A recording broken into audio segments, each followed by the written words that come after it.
Welcome to Hub History, where we go far beyond the Freedom Trail to share our favorite stories from the history of Boston, the hub of the universe. This is episode 338, Boston's Country Fair. Hi, I'm Jake, and this week I'm talking about farming and fairs. Before the Topsfield Fair, or the Big E, or any of the big fairs up in Sandwich, or Deerfield, New Hampshire, or Union, Maine, there was a grand national exhibition of stock held at a purpose-built fairground right here in Boston. This event set the blueprint for big regional fairs like the Eastern States Exposition that we know as the Big E. It helped jumpstart the popularity of harness racing in New England and around the country. And it indirectly inspired the creation of the U.S. Department of Agriculture. In this week's episode, we're going to take a look at what it took to create a sprawling fairground in a peninsular city that didn't have a lot of open space. We'll learn a bit about why exhibitions like this were so important to 19th century farmers. And we'll see how the visitor experience of Boston's 1855 Country Fair compares to today's big regional fairs. But before we talk about Boston's big country fair, I just want to pause and say a big thank you to everybody who supports Hub History financially. The other night, I was invited to speak to a college writing class about podcasting, and one of the questions the students asked me was why I chose podcasting, and specifically an audio-only podcast format.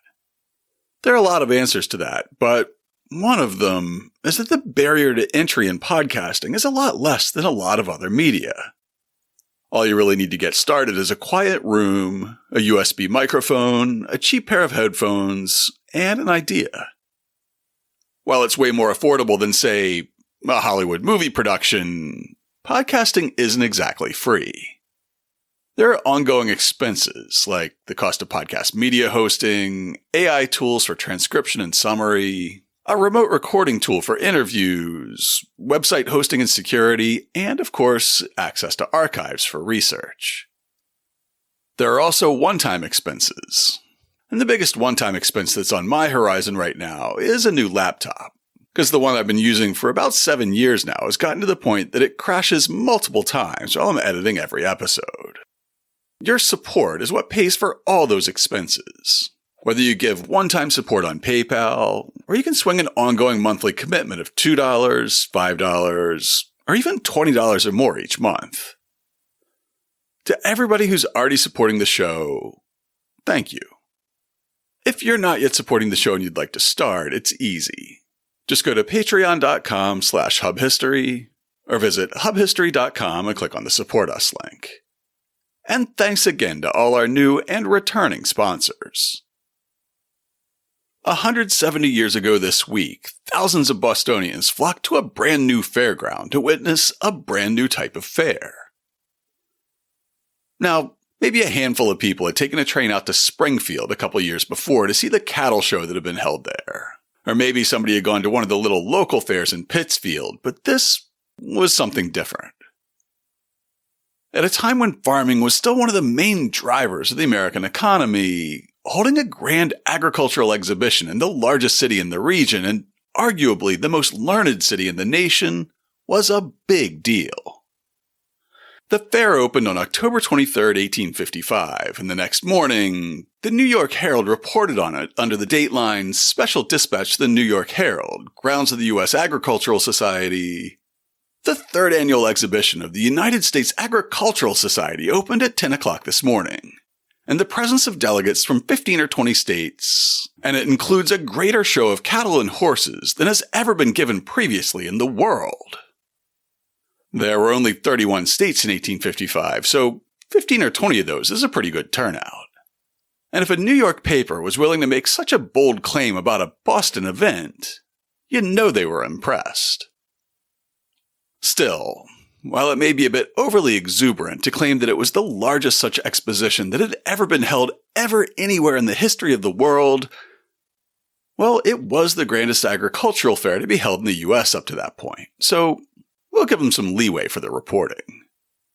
The article continues, At 10 o'clock, the Honorable Marshall P. Wilder of Massachusetts, president of the society, appeared on the judge's stand and said, "Fellow citizens, I have the pleasure to announce that the third annual exhibition of the United States Agricultural Society is open and will continue during the week. The band will give the customary salute, and the cavalcade will move on while the band plays the national air. A cavalcade was then formed, headed by the Chief Marshal, General Tyler, and several of his aides. There were over 300 horses in the cavalcade, some in harness, some led, and some under the saddle. There were some fine matched pairs. The scene was quite inspiring. The great area was well filled in every part. The procession was at once novel and curious. The weather was delicious.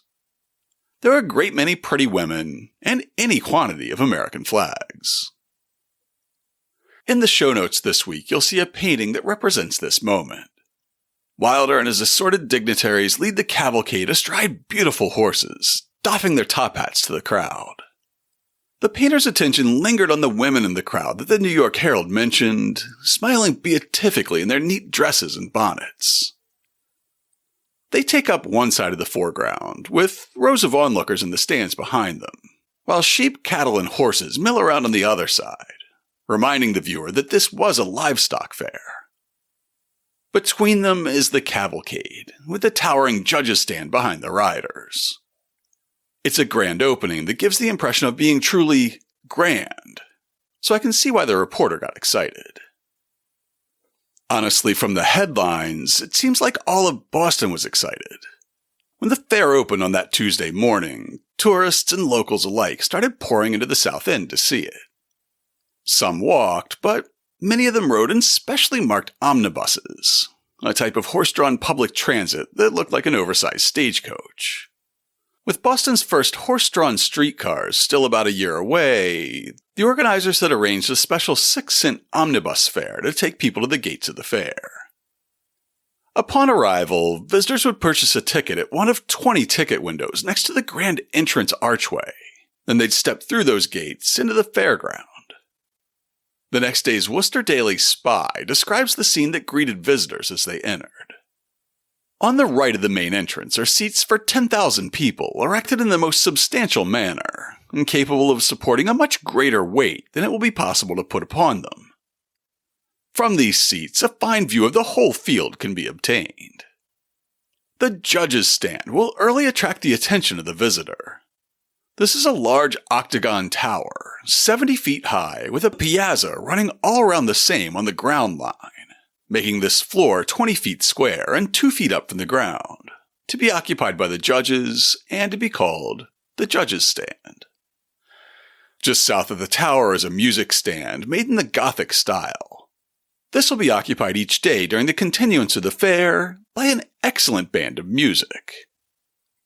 I'll include a panoramic lithograph of the fairground in the show notes this week that does a better job of laying out how all these structures fit together than that first painting does. The article continues, 4 water temples of the same style of architecture as the tower are erected at different points of the green inside the racetrack. At these, the multitude will be enabled to slake their thirst with pure constituent. Pure constituent, of course, is a reference to Boston's newly established supply of plentiful, clean drinking water from the Constituent Reservoir.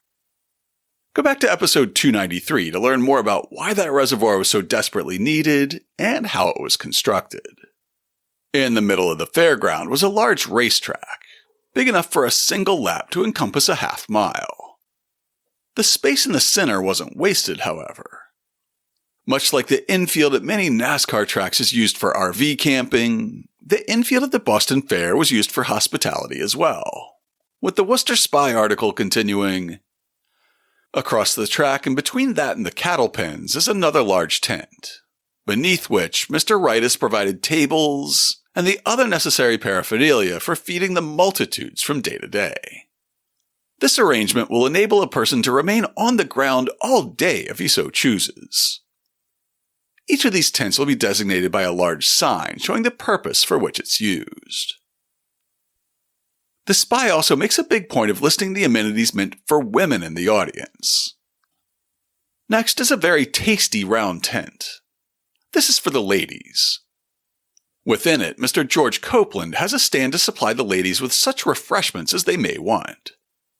In the rear of this, there's a tent which will be used as a drawing room for the ladies, where, with the assistance of an officiating maid, bonnets and collars and curls may be becomingly adjusted, if disarranged within the throng.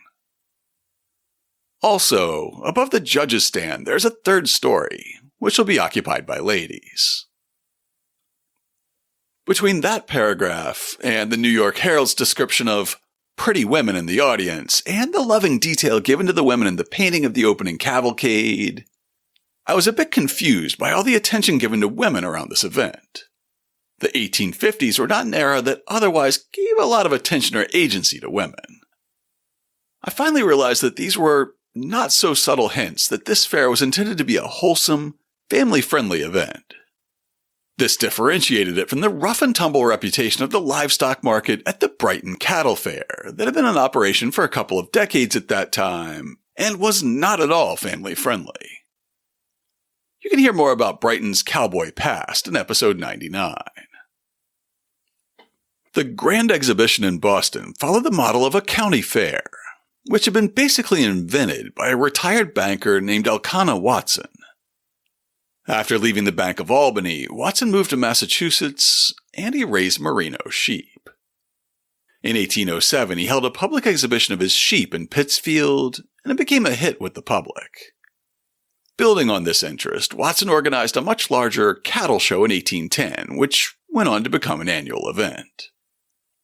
This led to the formation of the Berkshire Agricultural Society in 1811, which then formally sponsored the expanded fair.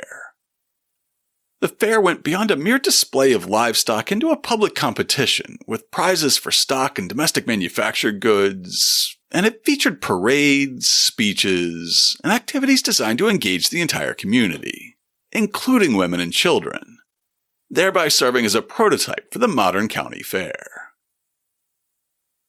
In a 1937 article for the journal Agricultural History, Lyman Carrier describes how plans for a grand national agricultural fair evolved from a simple roadside exhibit of merino sheep into the traditional country fair, and then into state boards that promoted agriculture. Following the example and eminent leadership of Elkanah Watson, agricultural fairs became an important and popular feature of the activities of the various agricultural societies. In 1819, the New York legislature appropriated $10,000 for the use of the county agricultural societies in promoting agriculture. The practice spread, and soon other states were giving financial assistance to aid farm exhibitions.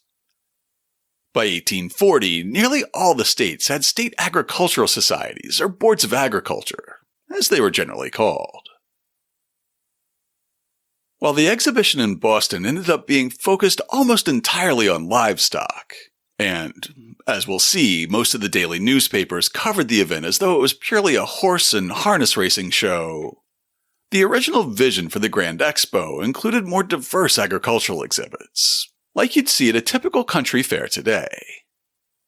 The Buffalo Courier Express reported, "The Honorable M.P. Wilder, President of the United States Agricultural Society, has made application for the use of a plot of ground of 40 acres near Boston on which to hold a grand national agricultural exhibition in October next. It is proposed to have, in connection with the show of fruits, flowers, implements, cattle, etc., a magnificent horse exhibition, which shall exceed in extent and beauty that at Springfield 2 or 3 years since." In that original vision, the horse exhibition was just a background character to the leading lady of fruits, flowers, and other agricultural products. I know that when I go to a country fair, I love to wander the exhibit halls to see the entries for largest pumpkin, best pickles, jams, pure local honey, all that kind of stuff. A month later, when the Daily National Intelligencer and Washington, D.C. Express covered plans for the fair on September 25th, livestock was the only type of exhibit that was even in the conversation. The previous exhibitions of this society, at Springfield, Massachusetts in 1853, and at Springfield, Ohio in 1854, were eminently successful, and no efforts will be spared to make the present show, combining as it does the four great departments of farming and stock, superior to its predecessors. It is earnestly hoped that all breeders and owners of fine stock will feel it to be a duty, as it certainly is for their interest, to contribute to the show. Of course, before these national exhibitions could be staged at Springfield, Mass. And Springfield, Ohio, there had to be some sort of national organization to plan them. Lyman Carrier's 1937 article goes on to describe how Massachusetts led the way. The organization of the United States Agricultural Society resulted from a resolution passed by the Massachusetts State Board of Agriculture, which was then endorsed by 11 similar boards. The several state organizations were invited to send delegates to a meeting in Washington, D.C. The response was favorable, and 153 delegates from 23 states met on June 14, 1851, to effect formal organization. Among the delegates present were several members of Congress, including Daniel Webster of Massachusetts, Stephen A. Douglas of Illinois, and Thomas J. Rusk of Texas. President Fillmore attended the meeting. The Venerable George Washington Parke Custis of Arlington House, Virginia, which is Martha Washington's grandson and Robert E. Lee's father-in-law, was also one of the organizers. Chief credit, however, is due to Marshall P. Wilder of Massachusetts, who served as the Society's president for 6 years. The annual meetings of the United States Agricultural Society were all held at the Smithsonian Institution in Washington, D.C. Under its auspices, 8 national agricultural fairs were staged in different parts of the country. The first at Springfield, Massachusetts. As we mentioned, the second National Agricultural Fair was held in Springfield, Ohio. And after that, the U.S. Agricultural Society started looking for a venue not named Springfield for the third exhibition. As part of their glowing coverage of the first day of the show, the New York Herald reported that it was first intended that the exhibition should take place in Philadelphia, and the citizens of that village guaranteed that $10,000 should be forthcoming to meet the expenses. But Mr. Wilder, the president, thought that Boston, though not quite so large as Philadelphia, could do something better than this. And he personally waited upon 40 Boston merchants, each of whom pledged himself to see the society through to the amount of $500, making $20,000 in all. Thus the society is guaranteed this sum for the expenses.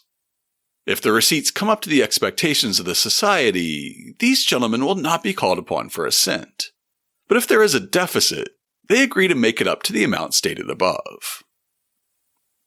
Not only did Boston double Philly's offer to underwrite expenses, the National Daily Intelligencer and Washington, D.C. Express of September 25th mentions the grand fairground that Boston threw in for free. $20,000 have been guaranteed by patriotic gentlemen of Boston and its vicinity to defray expenses.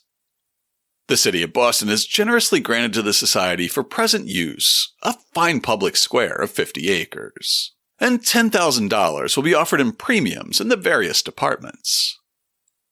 Premiums in the various departments just means cash prizes to be awarded to each race winner or the best in breed for each livestock category, with the August 30th New York Times reiterating, the premiums, or prizes, ranging from $25 to $300, amount in the aggregate to over $10,000. A larger sum, we believe, than has ever been offered at a single exhibition in this country.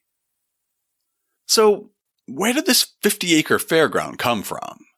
As I might have mentioned a few times before, early Boston didn't exactly have a surplus of empty land. Luckily for the U.S. Agricultural Society, this was a time of tremendous change in Boston. In 1848, the city decided to fill in the mudflats and tidal pools of the Back Bay, and that plan would formally begin in 1856. But by 1855, there were already efforts underway to create new land on either side of the old Boston Neck. Our 50-acre fairground was on newly created land located southwest of the neck itself, where part of the old South Bay had been filled in. The October 24th Worcester Daily Spy gives us a more precise location. The exhibition grounds embrace a tract of land bounded by Harrison Avenue, Brookline, Albany, and Chester Streets. This lot has been enclosed with a close board fence 10 feet high. The main entrance is on Harrison Avenue, opposite Franklin Square.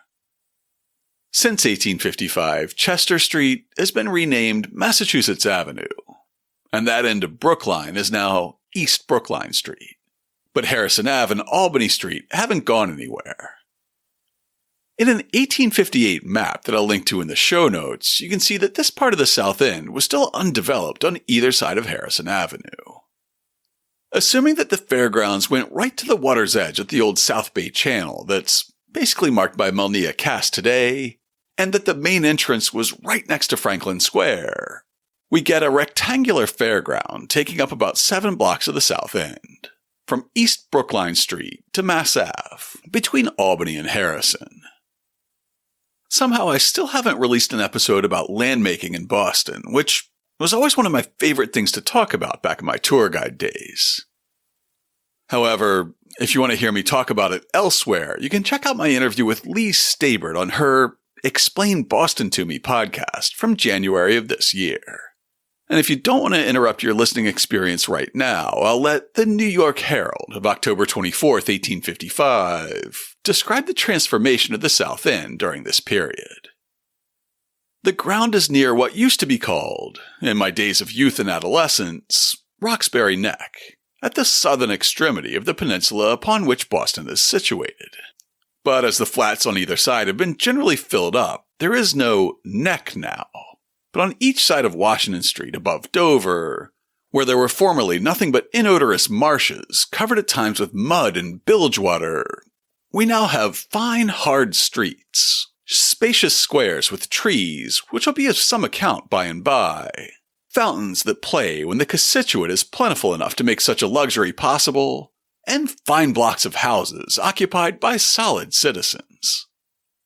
Taking a Canton Street omnibus from the head of State Street, we ride on Washington Street 1.5 miles or thereabouts, and get out at Franklin Square. Passing through to Harrison Avenue, we arrive at the grand entrance, for which has been erected a gateway. 2 Italian towers, 40 feet in height, with an arch springing from the center.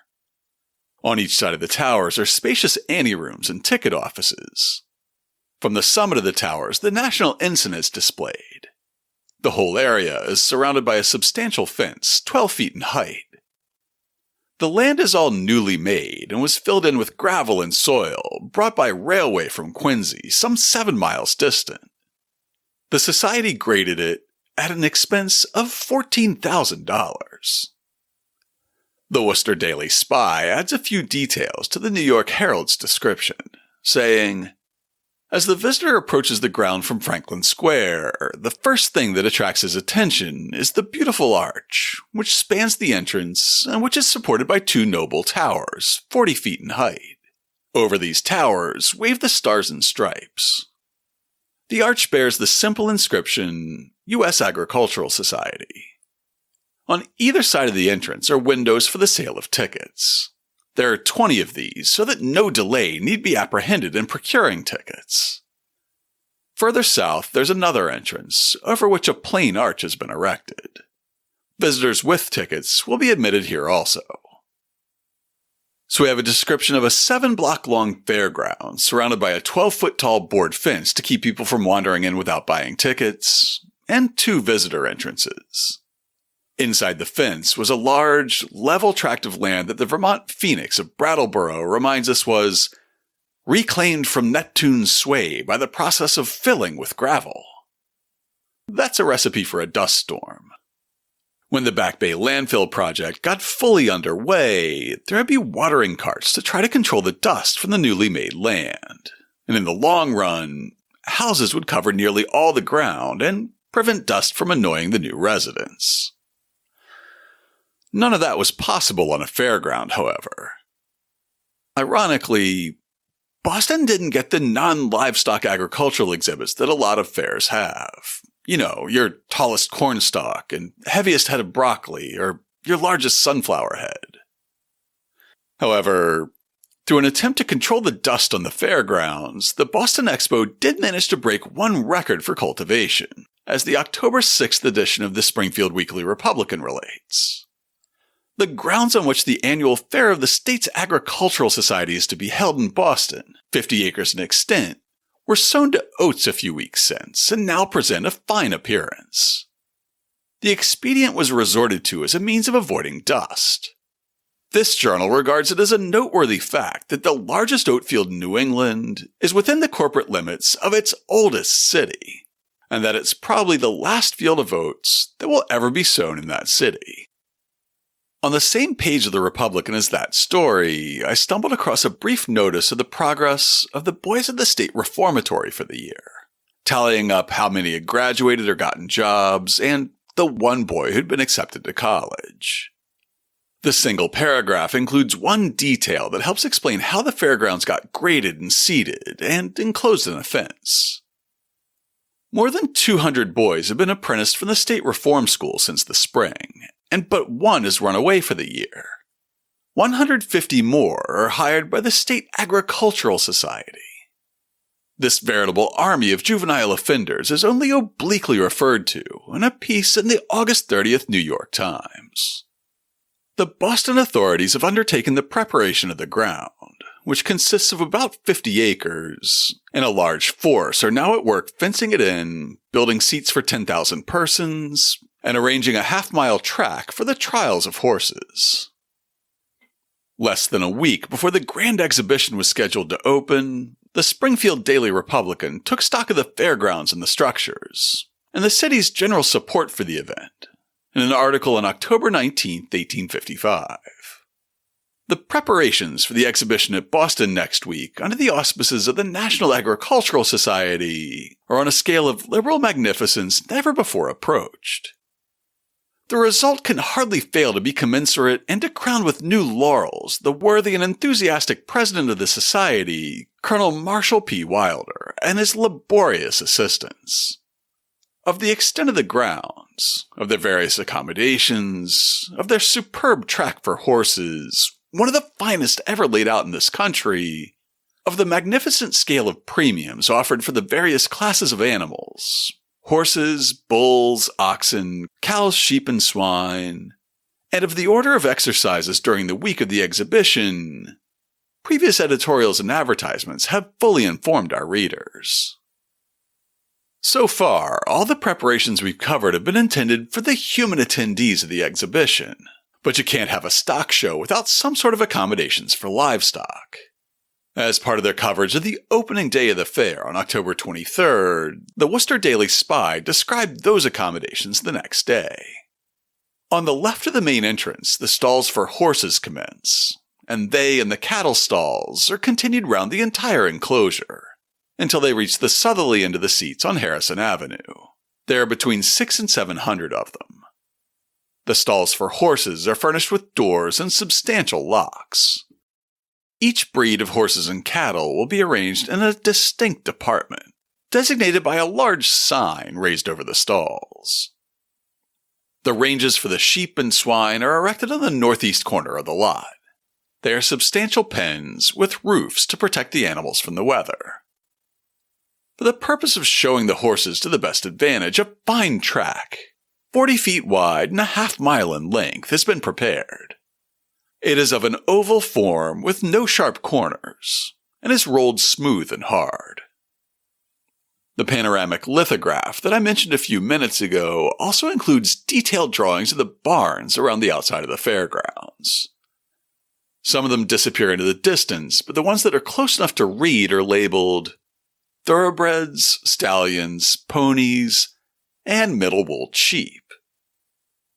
This same article includes a detail that helps to explain why there are so many extremely detailed stories about this event in so many different newspapers. Describing a reporter's tent, the article continues, "This will be furnished with tables and chairs, paper, pens, ink, envelopes, and in fact everything to facilitate the labors of the reporters. A messenger will leave the tent every half hour from 11 a.m. to 4 p.m. to carry the copy for the different offices in the city, and the letters of reporters from abroad to the post office. There would be plenty of excitement for the reporters to write about, with each day's calendar just packed with events. On Tuesday, October 23rd, the exhibition kicked off with Marshall Wilder's Welcome to the Crowd and then the grand cavalcade of 300 splendid horses. After the cavalcade, there was an exhibition of cattle, and then a horse race among stallions, and then exhibits of more cattle, ponies, and mares, and the first day closed with a harness race. There was a similar plan for Wednesday, which was supposed to open with another cavalcade, another race among stallions on the track, and then the first premium or prize would be awarded, this one for the highest quality cattle herd. Unfortunately, Mother Nature had different plans, with the Brattleboro Phoenix reporting, "The neat stock, sheep, and swine on exhibition was not large, but the specimens were all of the highest order in their respective classes. The rain of Wednesday, and the consequent muddy approaches to the stalls, prevented as thorough an examination of this department as we could have wished. But we never saw better stock or so little unworthy of notice as at this exhibition. The weather during the exhibition was as favorable as could have been expected at this late season of the year, and was generally comfortable, with the exception of Wednesday, when the rain poured in torrents all day, compelling the management to postpone that day's program entirely. The official record of the expo, as published in the next edition of the Journal of the National Agricultural Society, explains how the organizers tried to make use of the time that they lost to the weather. During the day, there were no visitors on the ground, except exhibitors and gentlemen serving on committees. A few more adventurous committeemen made their examinations, but most of them postponed this duty until they could have more favorable weather. At 1 o'clock, the officers and their guests, with the committees, dined together. After dinner, Mr. Wilder, the president, briefly expressed his regrets at the unpropitious state of the weather, which rendered it necessary to postpone the program for the day. But he urged all to keep up good courage, and, said he, "We shall come out right yet, and we mean to stay here and have a good time in fair weather before we get through." This announcement was received with much applause. The weather cleared overnight, and visitors returned to the muddy but much less dusty fairground on Thursday. The program for that morning called for exhibitions of working oxen and draft horses, a harness race of matched teams, and then that afternoon there was to be a parade, as reported by the New York Herald. On Thursday, all the school children will have a half-holiday, and the Boston Regiment, with the drum corps of the 7th Regiment, will parade. Colonel somebody is to give them a standard, and the excitement in sarcastic quotes there, will be extensive. It seems queer to New Yorkers, doubtless, that the feminine and infantile world here should be so much interested in a regimental parade, when a Broadway belle wouldn't walk half a block to see a whole division of militia. But so it is. On Saturday there's to be a regatta. There will be lots of strangers in town, and they will spend a great deal of money. Boston will be jubilant, and the country, for the present, is presumed to be safe. Friday morning started out with another grand cavalcade, and then a harness race between trotting horses of celebrity, followed by volunteer trials of speed, which probably means open track time for amateur races. And finally the day culminated with a grand agricultural banquet in the Great Tent, which was described in the fair wrap-up the Brattleboro Phoenix published a few days later. The ball was set in motion by the president, Honorable Marshall P. Wilder, who welcomed those assembled to the exhibition and its festive gatherings in a neat and very appropriate speech. Governor Gardner followed in reply to a sentiment complimentary to Massachusetts and her institutions, and Mayor Smith in response to a call upon the city of Boston. Governor Hoppin answered for Rhode Island, and Mr. Landreth for the Philadelphia Society for the Promotion of Agriculture.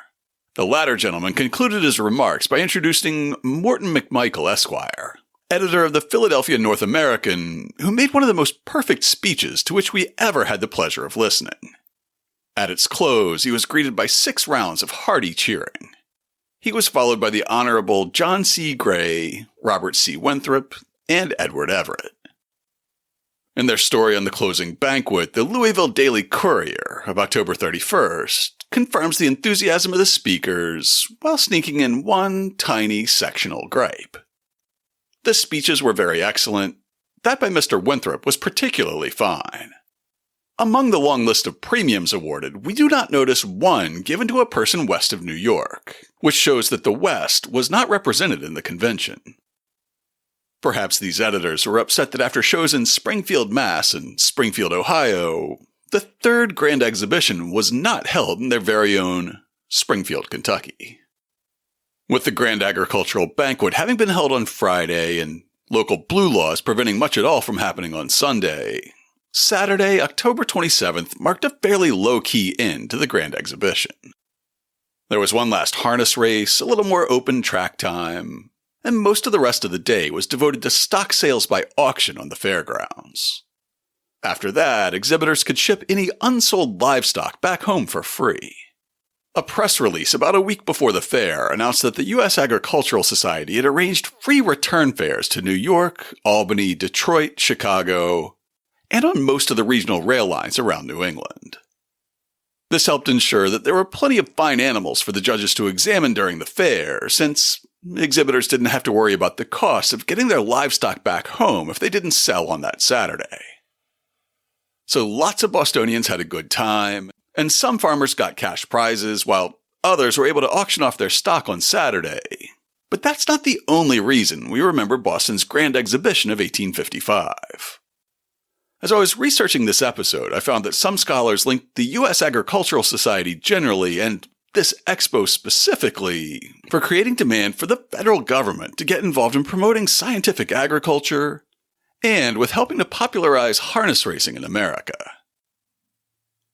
Harness racing, it's one of those things that shows just how much culture can change over time. This is a sport where usually a single horse pulls a driver on a tiny lightweight cart or chariot called a sulky. The horses have to maintain a specific gait, either the trot or the pace, over a 1-mile course. I want to do a whole show about harness racing at some point because there were dozens of tracks around the Boston area at the turn of the last century, including right here in my own neighborhood. Despite its popularity a century ago, trotting's almost forgotten today, even in areas where horse racing is still popular. By the time of the 1855 Expo, enthusiasm for harness racing was on the rise in much of the country, but Boston was lagging. In the city the Puritans built, blue laws and social mores kept activities from gaining traction that promoted gambling, like trotting and really any form of horse racing. However, a week of highly publicized and publicly supported harness racing would help turn the tide. In a 1953 paper published in the journal Agricultural History, John Rickards Betts describes the role of agricultural fairs like the one held in Boston in starting the craze for harness racing. Prior to the late 1840s, the farming community gave slight encouragement to the coterie of racing enthusiasts, while agricultural journals looked askance at speed trials as a practice foreign to the interests of farmers and repulsive to good Christians. Showings of sheep, hogs, and other stock, and demonstrations of new developments in planting, tilling, harvesting, housework, domestic arts, and agricultural machinery attracted most of the local farmers to the exhibitions of these early decades. But during the 1840s, state fairs came to the fore, railroads made it possible for crowds to come from a distance, and astute promoters began to capitalize on every means of luring patrons. The plowing match became an annual event and one of the great attractions, whereby the farmer was not only able to compare the latest improvement of each manufacturer, but also to test his skill against that of his neighbor. Along with minstrel shows and sideshows, which began to clog the midways of the larger fairs, the race course became an ever more prominent fixture in the 1850s. By the early 1850s, the speed trial was permitted at more and more fairs, often defended on the ground of scientific breeding, often endured as a gate attraction. Trotting came to the fore both as an adjunct of and a stimulus to the agricultural exhibition. Although the early accounts of county and state societies gave little or no account of speed trials, perhaps in deference to the scruples of many members, records of premiums and purses crept into the annual financial reports. That framing fits with what we've already heard about the expo in Boston.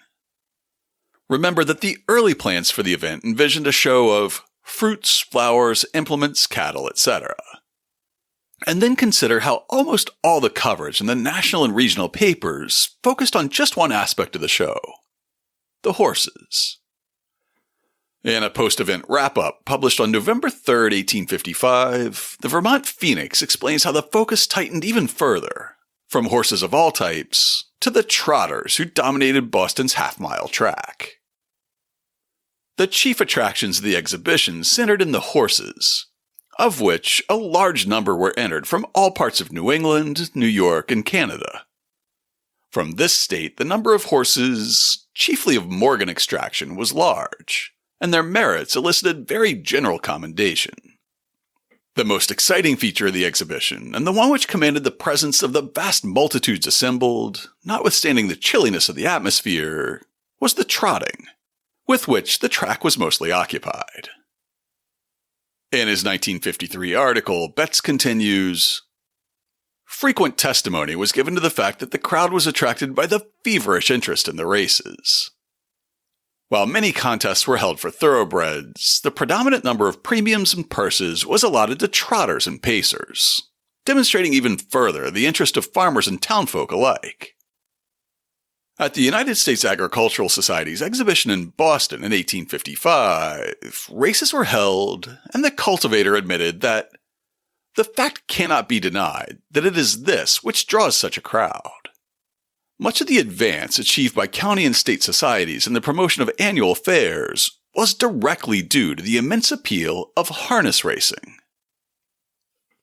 Just 2 years after Boston's Expo proved the popularity of harness racing locally, the first local racetrack opened in Saugus in 1857, followed by another in Medford in 1866.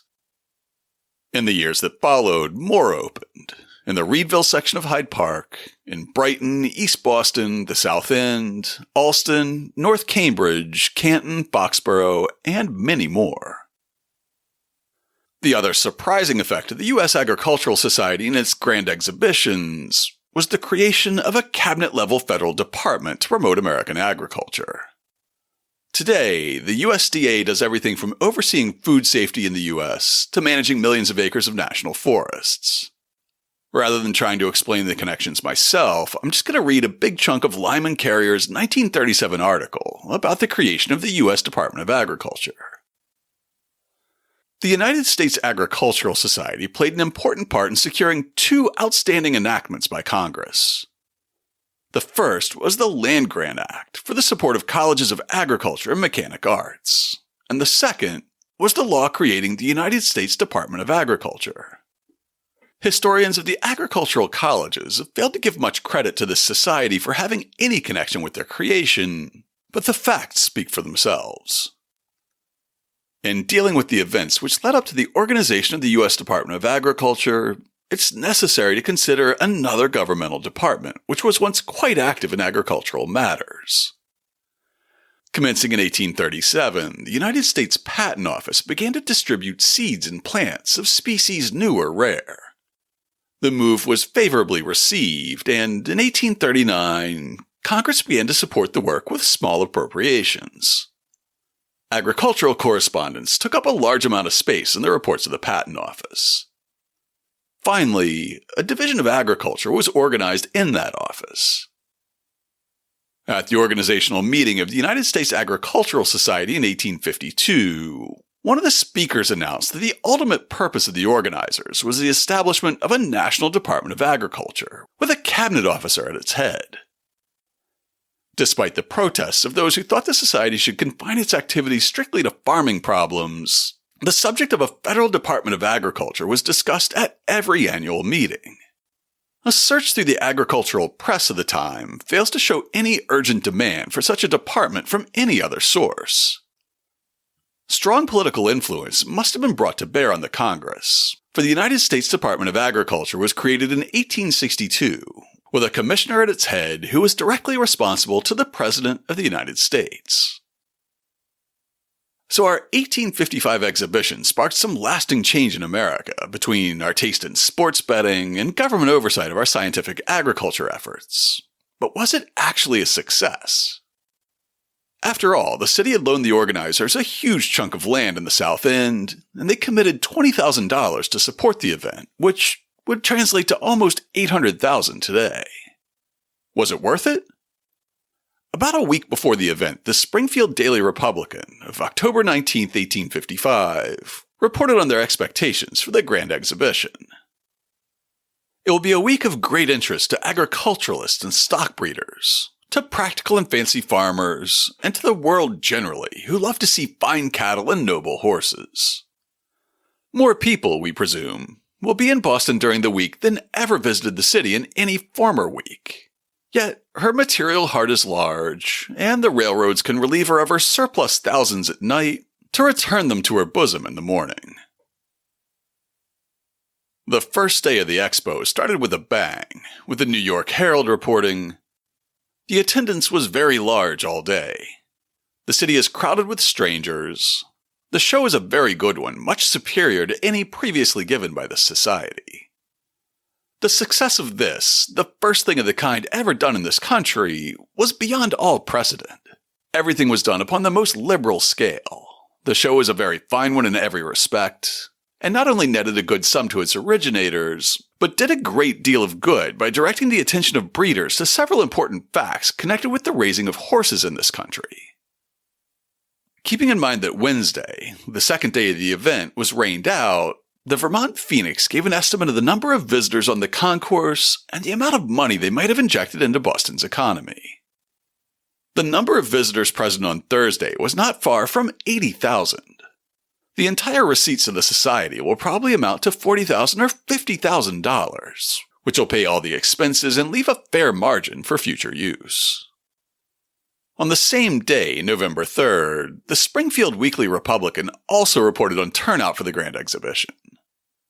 Unlike the Phoenix, however, the Republican tried to use data to come to an actual head count, and their total was higher. The clerk of police in Boston reports that by actual count, on Thursday, 6,709 vehicles and 522 railroad cars entered Boston, the former bringing 34,459, and the latter 22,730 persons. There were also 53,302 foot passengers, making a total of 110,491 visitors to Boston in a single day. During the last 3 days of the week, 16,325 passengers left the city of Boston by way of the Boston and Worcester Railroad. All in all, that's really not a bad outcome for Boston, repaying the city's investment many times over in visitor spending. Lyman Carrier points out that not many other Americans got to experience grand national exhibitions on this scale. There was another event in Philly in 1856, but much like today, the country was falling apart at the seams. Hopefully our era doesn't end with a bloody civil war, but that's where everybody knew the 1850s were headed, which made it increasingly difficult to organize nationwide events of any kind. Carrier writes, "With the creation of the United States Department of Agriculture, the need for a national agricultural society appeared to be over. The Civil War disrupted the society and prevented the holding of national exhibitions. But some of the members living in or near Washington kept up a semblance of an organization for several years. In 1881, an attempt was made to revive the society.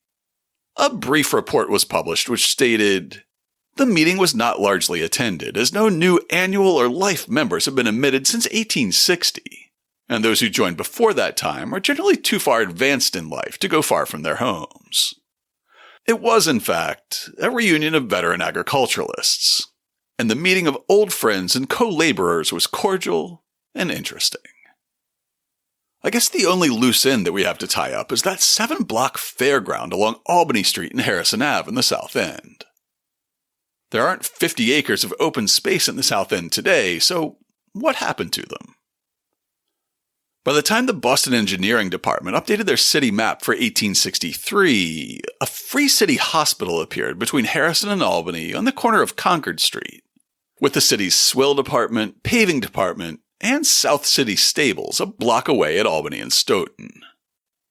Boston City Hospital opened the next year in 1864.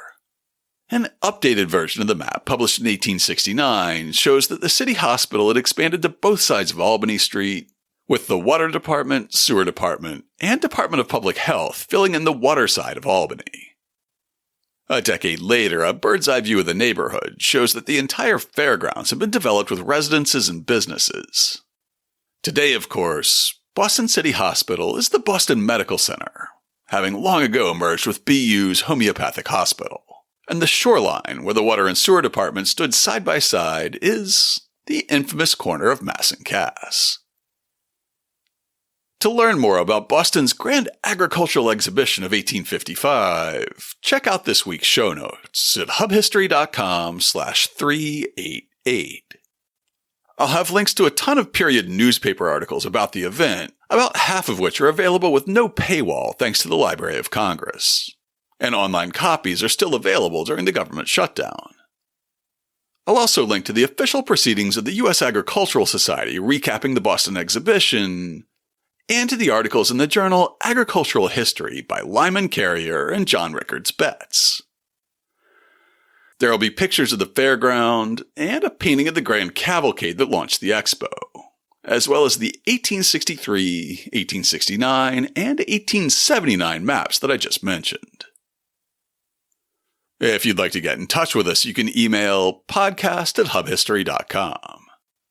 I still have profiles for Hub History on Twitter, Facebook, and Instagram, and on Mastodon, where you can find me as @hubhistory@better.boston. The only social media site where I'm actively interacting with people these days is Blue Sky, where you can just search for hubhistory.com. If you're also not spending a lot of time on social media these days, you can just go to hubhistory.com and click on the Contact Us link. While you're on the site, hit the subscribe link, and be sure that you never miss an episode. If you subscribe on Apple Podcasts, please consider writing us a brief review. If you do, drop me a line, and I'll send you a Hub History sticker as a token of appreciation. That's all for now. Stay safe out there, listeners.